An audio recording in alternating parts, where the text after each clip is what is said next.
প্রধানত গ্যাসের কার্যক্রমটা দেখতে আসছি। গ্যাসের যে কার্যক্রম এখানে আমাদের কিছু এক্সপ্লোরেশন হচ্ছে, ওয়ার্ক ওভার হচ্ছে, মানে ওই যে কূপের পাশে আশেপাশে থেকে নতুন গ্যাস পাওয়া যায় কিনা।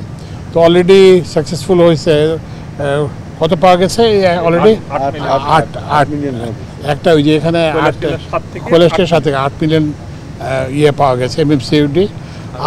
আরেকটা আমরা করব, শুরু হচ্ছে, কাজ হচ্ছে। তো ওইখানেও আমরা আশা করতেছি 6-7 এরকম আমরা পাবো। তো এইটা আমরা দেখব।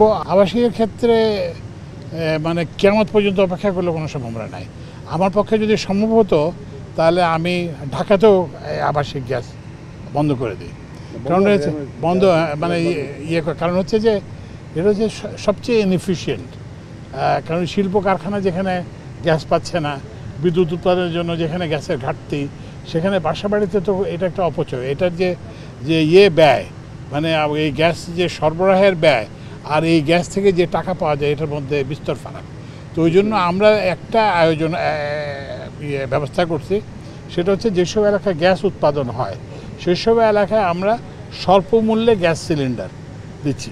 প্রাইভেট সিলিন্ডার আমরা যেরকম কতজন 1450 টাকা, আর আমরা যে গ্যাস সিলিন্ডারগুলো দিব সেগুলো 800 টাকা। সেটা কত দিনের মধ্যে? এখনই ইমিডিয়েটলি।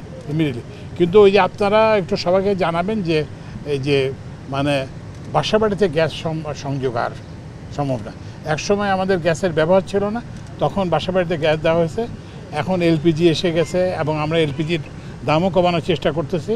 তো এখন সামনে থেকে কিন্তু যে এলপিজি ব্যবহার, মানে বাসা বাড়িতে এলপিজি, শিল্প কারখানায় হচ্ছে আমরা ওই যে গ্যাস ব্যবহার করব।